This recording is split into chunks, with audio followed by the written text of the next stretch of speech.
Tom Horn is a well-known stock detective who previously had been implicated in the murders of 4 rustlers in Wyoming and Colorado before being hanged for a crime many historians believe he did not commit. Even though Horn had claimed, quote, "Killing men is my specialty. I look at it as a business proposition, and I think I have a corner on it." This from a man who was obviously otherwise intelligent, sensitive, and religious. The strong religious environment of his childhood produced a means to justify his own interpretation of the deeds he committed. Eliminating a wrestler amounted to rubbing out a manifestation of evil. Thou shalt not steal. And Horn's proficiency in this activity quickly became legendary. That's what Chip Carlson wrote in one of his books. I don't know what happened to Horn's idea of thou shalt not kill, but we won't get into that. I believe this is the most accurate interpretation I've got. History is so gray that you can read, like there's 27 books, or maybe more, there's 27 books on the Battle of the Little Bighorn. So that tells you what's going on. Everybody has their own idea of what Custer did or didn't do or what he should have done. So this is on Tom Horn. This is what I came up with. He was born in northeast Missouri to a bilingual family of German descent. Go really slow. They can't understand you. Do what? Go really slow. Oh. And they can't understand you in the back. I won't back up. Really slow. Okay. He was born in northeast Missouri to a bilingual in November 21st, 1860, to a bilingual family of German descent. He had 4 brothers and 4 sisters. Religion was an important part of his family. Both parents were the fundamentalist sect of the Disciples of Christ. That's also known as the Campbellites. Horn would later say on June 1st, 1902, "My only objection to being in jail is that I can't attend church regular." The father is known to be an industrious, capable farmer. His mother was the stricter of the religious. Horn's education amounted to 6 to 8 years. His thoughts were the fish, track, and hunt. When he was 13 years old, he left his family. Horn found work on the railroad in Newton, Kansas at $21 for 26 days. In 1874, he was driving a stagecoach between Santa Fe, New Mexico, and Prescott, Arizona. Now, when I talk about New Mexico, Arizona, Colorado, and Wyoming, I may say territory, I may not, but these are all territories throughout this talk. Did y'all do the math on that? Born in 1860 and 1874, he's driving a stagecoach. He must have been a good-sized fellow. He must have lied about his age. Maybe he did like the young men did joining the Union Army. The question was, are you 18 or over? And they would say yes. But they had a piece of paper in their shoe that said had 18 on there. So he may have lied, and there's no way of checking these fellows to see if they're how old they really are. From there, he took a herd of mules to a stage station, Beaverhead Stage Station, replaced those stolen by Apaches. He later went to Camp Verde Army Post in Arizona. His pay was $75 a month. He was a night herder of oxen. And then he later learned to speak Mexican, which is what he called Spanish. At 16, he was boss of the Army quartermaster herd of 400 to 500 horses at Fort Whipple. Fort Whipple was a department of the headquarters of the Arizona territory. Yeah, that's his dad up there. Do you have, she's on it. Okay, Sieber. In July 1876, Al Sieber, chief of scouts for the 5th Cavalry, hired Horn as a Spanish-English interpreter at $75 a month. This was at the San Carlos Indian Reservation, or Indian Agency in Arizona. Horn learned much from Sieber that would help him later in detective work. He also would learn the Apache language. The Chiricahua Apaches would call him Talking Boy. While serving under Brigadier General George Crook in command of the Department of Arizona, Horn was involved in several fights with Mexican troops and Indians for several years into the 1880s. He was wounded twice during that time. On January 1886, a battle in Sonora, the state of Sonora in Mexico, they had a fight with irregular Mexican troops. Horn was shot in the arm while serving as chief of scouts. The scouts are all Apaches. There might be one or two Anglos in there, maybe a Mexican, Arizona Mexican, or a Mexican from the Republic. But mainly these were Apache scouts. And he was chief of scouts, and he was under Captain Emmett Crawford and Lieutenant Marion Mouse.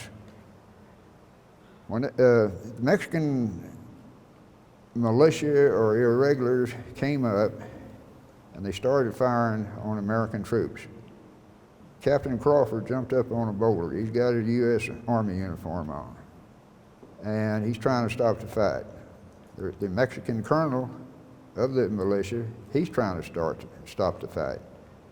Crawford was shot in the head. He lived for 7 days. He died in Arizona. The Mexican colonel, he was shot in the heart. Mouse and Horns finally got everybody to quit shooting. Don't know what happened there. The Apaches usually wore a turban, or maybe they had a red red band around their head. It would indicate that they weren't hostiles.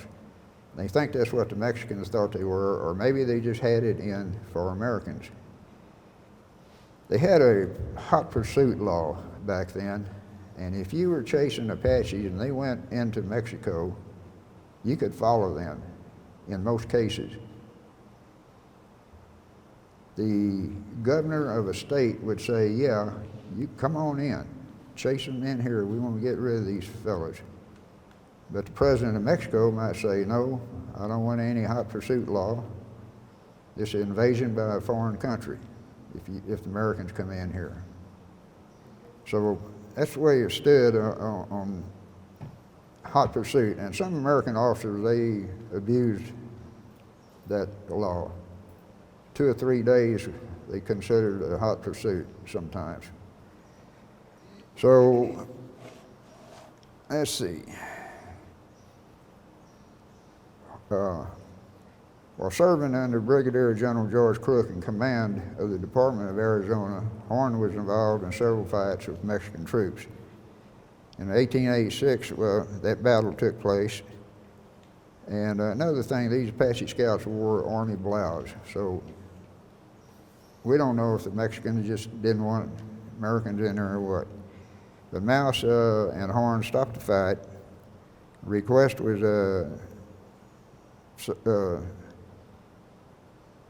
Mouse wanted to mention Horn in a report, and the U.S. Army says, no, you can't do that.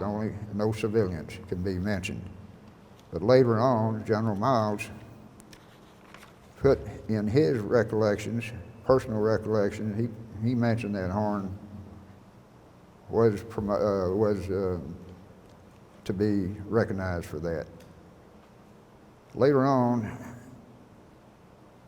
Crook resigned under pressure, and Miles came in. He took over Crook's position, and Miles didn't believe in having Indian scouts. Crook thought it took an Indian to catch an Indian, so Miles got rid of the Indian scouts. Later on, he would change his mind. And Horn's efforts to impart during the Geronimo campaign of 1885 to 1886 led to Geronimo's surrender. Seaver and Horn quit after that, as life was getting too tame. In 1887, Horn mined a silver. He wasn't successful at that, so he sold his claim for $3,000. in 1890, and later that year he entered the Pleasant Valley War. This was between private and public. This was concerning private and public land. The Grahams and the Tewksburys were fighting each other. Tewksburys were sheepmen, Grahams were cattlemen.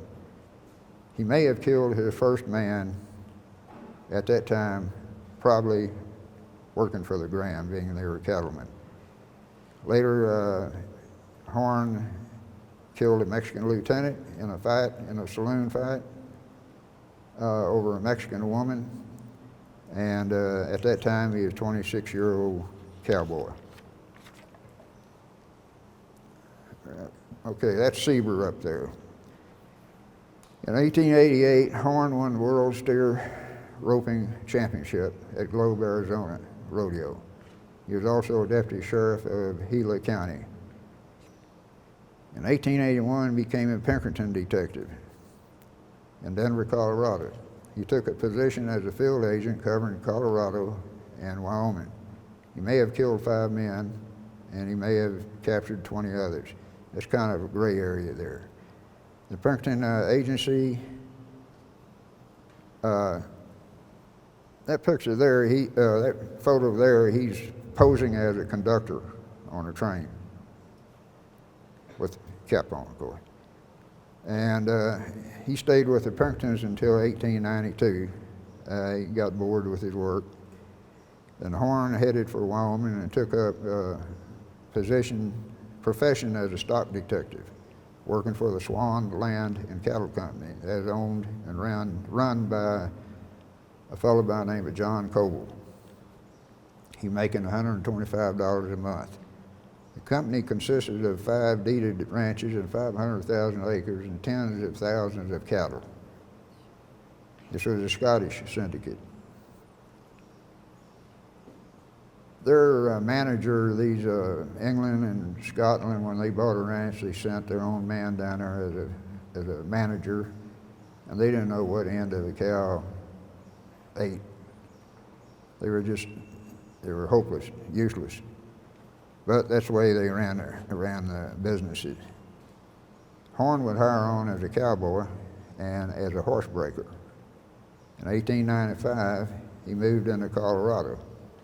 That summer, William Lewis, after he'd been given a warning, and a Fred Powell was given a warning, he killed Lewis in the summer, and he killed Powell in September.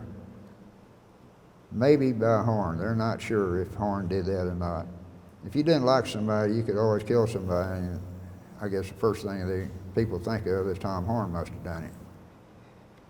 In April 1898, during the Spanish-American War broke out, Horn would be in the Army as an experienced scout and mule packer.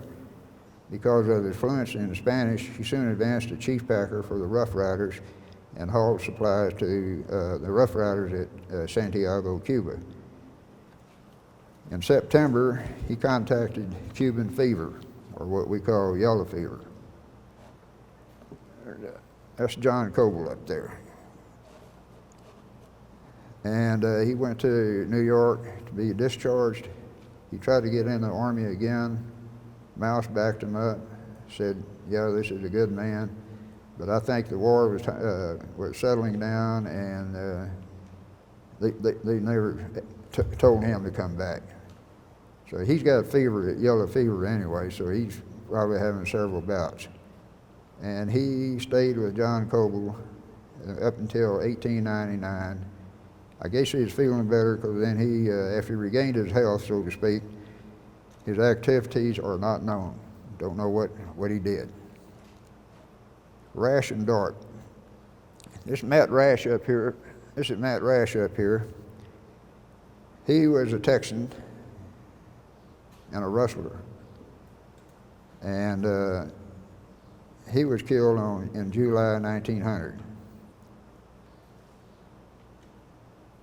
And then in October 1900, he murdered Isom Dart, a black Texas cowboy.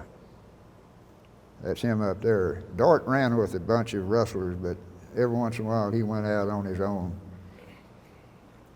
They operated in Browns Park. People up around that area call it Browns Park. You may have heard Browns Hole. It's the same place. Horn was working as stock detective for Orr Haley, a prominent rancher in that area. In the vicinity of Iron Mountain, northwest of Cheyenne, Wyoming, lived two feuding families. Kells and Nichols family, they were sheepmen, and the Jim Miller family, they were cattlemen. For 10 years, they had threatened each other. That's Jim Miller there and his wife. July 23rd, 1890, Nichol, with a knife, slashed John Coble, almost killed him. Coble, they think, sicked Tom Horn onto Miller. Whether it was a slash or whether it was just the fact that Miller had sheep is something else, or had cattle rather. Kells and Nichols had sheep. That would be a good enough reason to eliminate them. Horn was working for Coble and unknown to others, unknown ranchers. I never found out who these other ranchers were. I'm sure there's people up in Wyoming know who they were, that they're just not talking. It's kind of like the Mason County War down here. Some people aren't talking to each other. Then Willie Nichol, on July 18, 1901, at 6:30, he went through a gap, opened it up. He was shot twice in the back. He went about 60 feet, and his family found him 24 hours later. Both bullets were fatal. Whoever shot him turned Nichol over on his back, pulled his shirt up to examine the wounds, and there's gravel and blood on there. And they don't know if that was Horn either. Kells Nichol would suspect Jim Miller.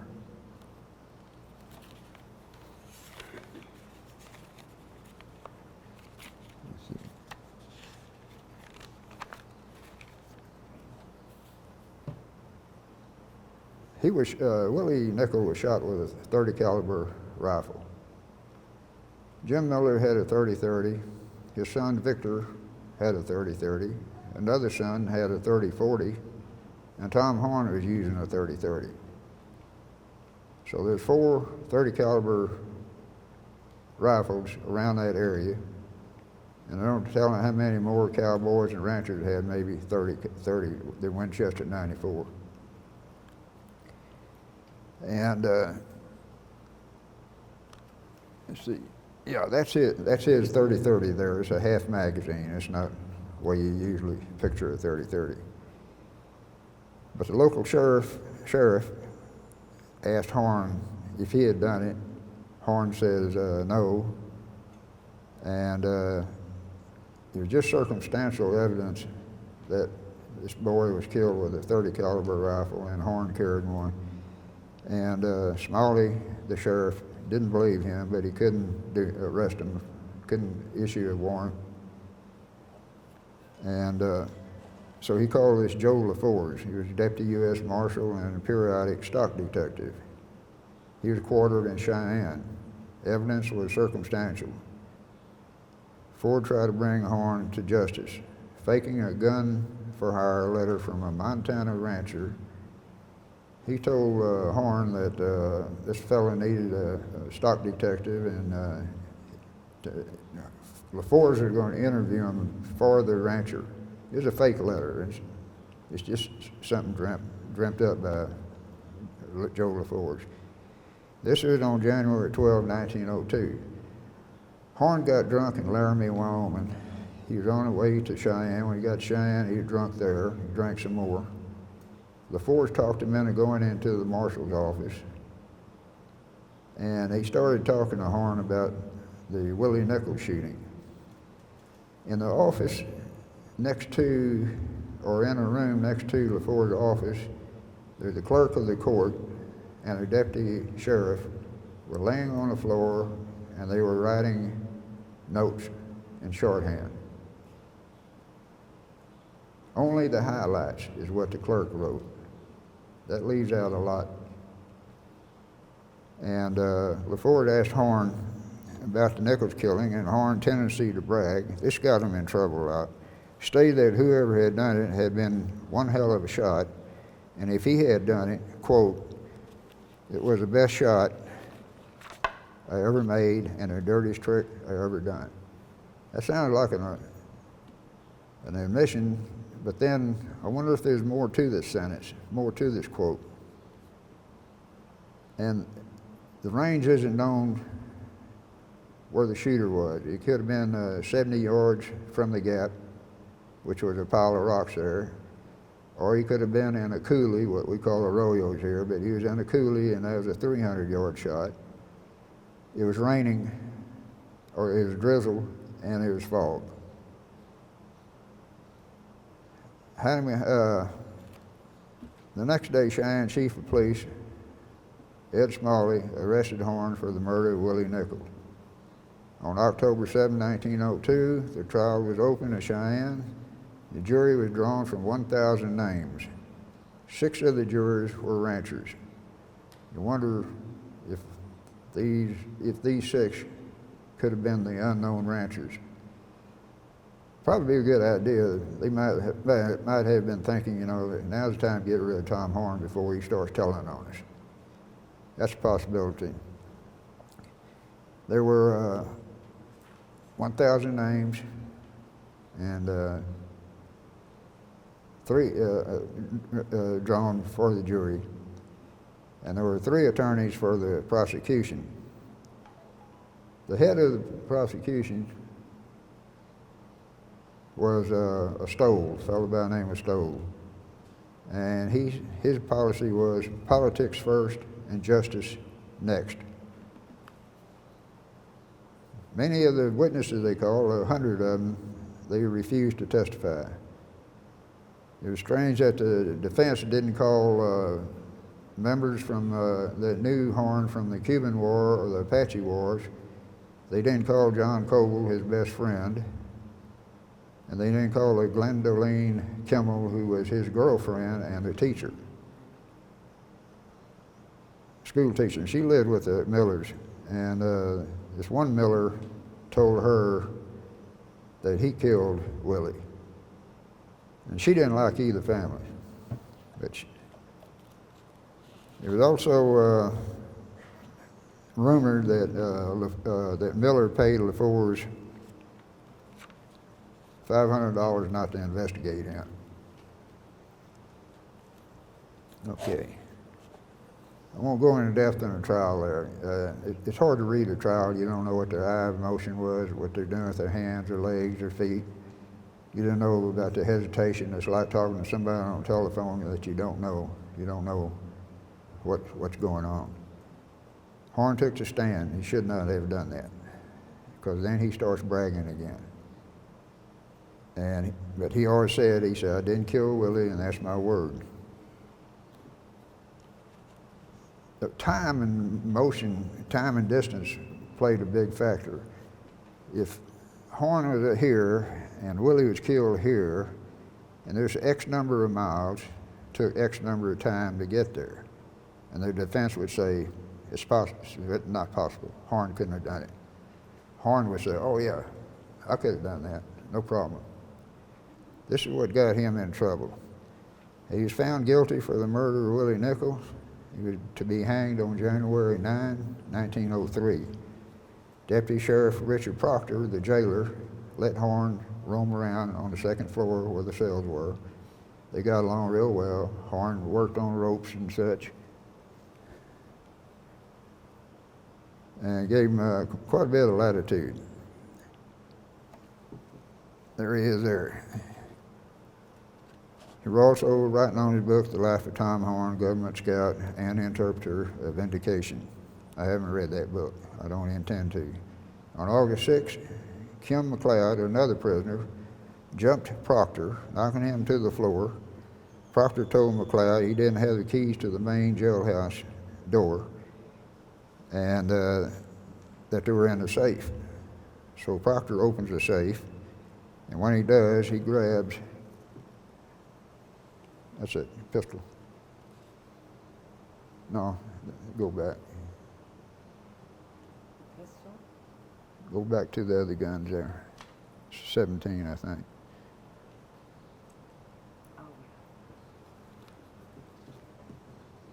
Oh, Okay, that's Colt, Horn's Colt single action. Most of y'all know, if not all of y'all know, you have to pull the hammer back to make it, and pull the trigger and make it fire. This is a 32 caliber FN Browning, model 1900. It's just a matter of pulling the trigger and making it fire. But McLeod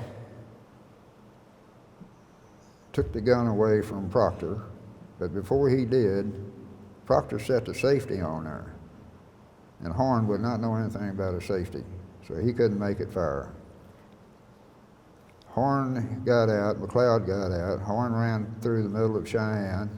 He was chased by a mob, they were going to beat him up and kill him. Proctor came in there and saved Horn's life. They went back to jail, went back to prison there.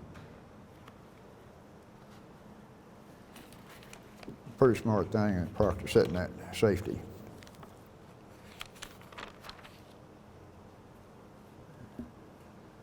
Okay, and there's a picture of Horn being captured. There he is, the tall fellow there in the middle. That's when they're taking him back to the jail.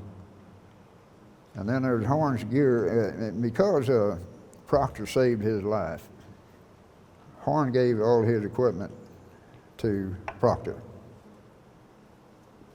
And as execution date neared, there was rumored that cowboys and farmer Rough Riders and Butch Cassidy may try to break Horn out of jail. So to take care of that, they sent for the Wyoming militia, and they set a Gatling gun on the roof of the courthouse. Nothing ever happened. No one tried to get him out. And the day before the execution, Horn was visited by a Catholic priest and an Episcopal minister and 3 women that sang hymns. On Friday, November 20th, 1903, he awoke early, he wrote some letters, ate breakfast, smoked a cigar, and he was ready to go. The gallows, the second floor was even with the gallows platform. So he just had to walk out there. And upon seeing a group of sheriffs, he said, Ed, talking about Ed Smalley, he said, Ed, that's the sickest looking lot of determined sheriffs I've ever seen. When asked if he wanted to confess, answer was no. He never revealed the name of the other ranchers other than Coble. There's no, too far ahead, Smalley and Proctor. Yeah, there's Smalley on the left with the hat on. Proctor did adjust the noose and the hood. They lifted Horn up on a trap door. This was a Rube Goldberg type hanging. He's the first one to be hanged. Is a water situation and a beam that breaks in two, and then the trap falls, and I won't go into it. I don't know if I understood it when I read it. But another thing he said, what's the matter? He said, getting nervous, I might tip over. And on the way out, and on the way onto the trap there, he talked to Deputy Joe Cahill, and he said, Joe, they tell me you're married now. I hope you're doing well. Treat her right. Then the gallows there, at 11 a.m., 31 seconds after being set on the trap, it opened, he dropped 4.5 feet. His neck was broken. He died 16 minutes later and was declared dead by 2 physicians. Then Charles Horn.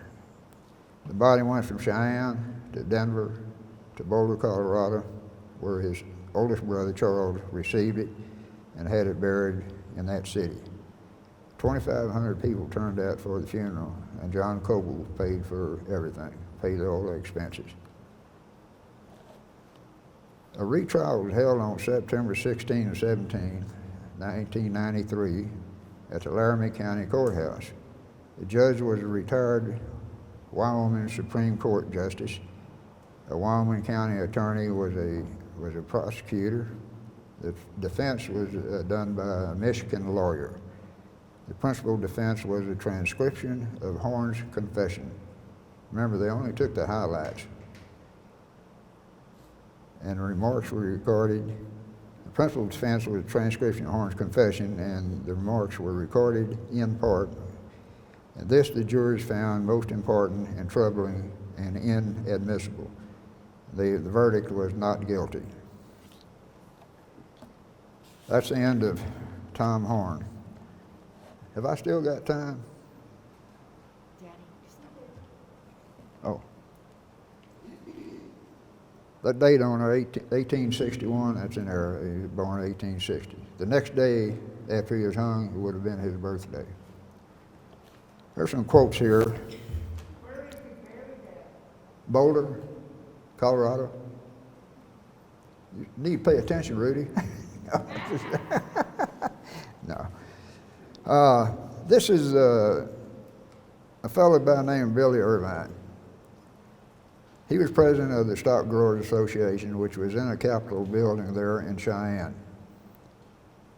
At the other end of the hallway was the governor's office.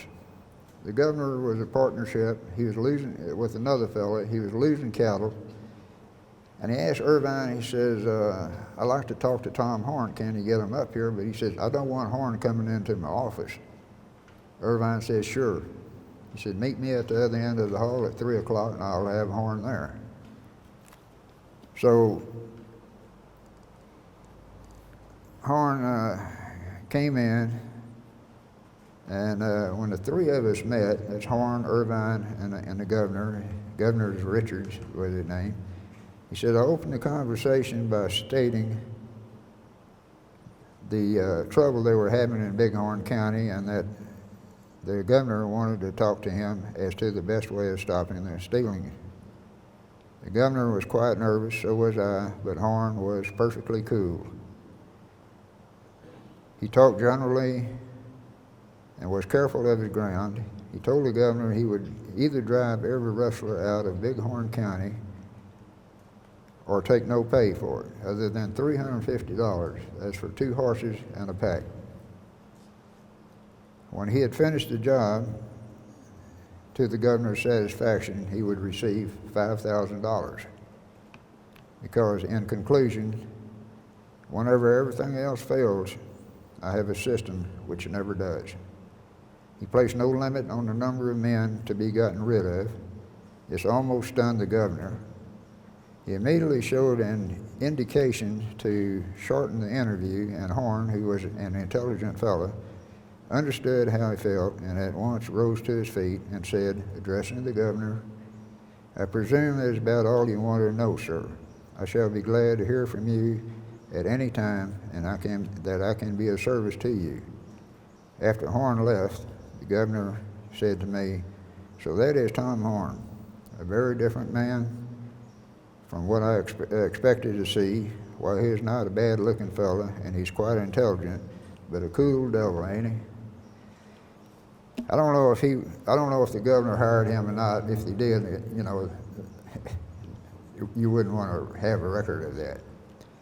Another incident was a fellow by the name of Mitchell. He had cattle stolen in that area. This was on the North Laramie River. And one fellow came in there. He had 10 cows that fall, and that spring he had 40 yearlings. Figure that out. There's a lot of ranchers who would like to know how to pull that one off. So, but they never could catch this fella stealing cattle. And Mitchell said one day he saw Horn riding up the North Laramie. He didn't stop to talk to him anything. And he says, the next week, 3 families sold their holdings and left the area. And he said that was the end of cattle rustling on the North Laramie. Horn always gave notices, as far as we know, before he killed somebody. Here's some quotes here. This is a Colorado Roadhouse operator said, about Horn. My wife was not afraid of man, God, or the devil, but she said, that man is a bad man. In 1890, Doc Shores, he was a deputy U.S. Marshal and sheriff of Gunnison County, Colorado, said, quote, interesting conversationalist, but not the type of man one'd like to argue with. Another quote was a cowboy. As a friend of Tom, he was true blue. As an enemy, he was deadly. A mother to children misbehaving. Y'all probably got that figured out. If you don't behave, Tom Horn will get you. And Tom Horn wrote this in his book, everybody else has been more familiar with my life and business than I have been myself. Here's a quote that an interview by Chip Carlson in 1990. He was talking to Ruth Miller, that's the daughter of Jim Miller. He asked her, he says, what do you think of the whole Tom Horn, Willie Nichol deal?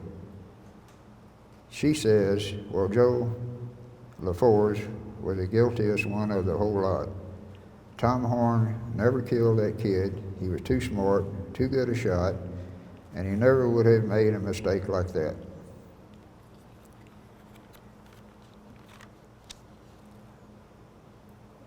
I guess I'm all right. Go. Have we got time for a coffee break? Okay, stock detective. They had different names. They were known livestock detective, range detective, brand inspector, stray picker, and protection man. There's a Texan that operated around Wyoming and Montana. He was a sheriff, a deputy U.S. Marshal, and he worked for the U.S. Department of Justice, special agent. He could go nearly any place he wanted to in the United States. Another detective was a deputy sheriff of 3 counties. Some ranchers would have a cowboy that was handy with a gun. If he captured somebody rustling, all he could do was make a citizen's arrest. And some stockmen could not get convictions by juries, usually because they were made up of grangers. These grangers didn't like cattlemen. They were taking over they didn't want these grangers taking over public land.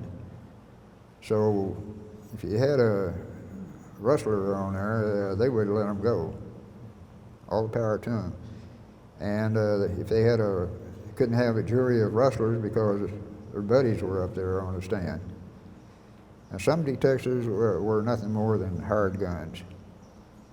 And the Wyoming Stock Growers Association said, collecting evidence is one thing, assassination is another. If Horn had some kind of commission as a deputy something or another, it would have been a lot easier. So that's it on Horn. I want to thank Sarah Ross and Carol Cummings of the Fort Concho staff, Joyce Gray, who organized the speakers, and Ann Bailey, my daughter, she's running the projector up here. So that's it. Thank y'all. Thank y'all for coming.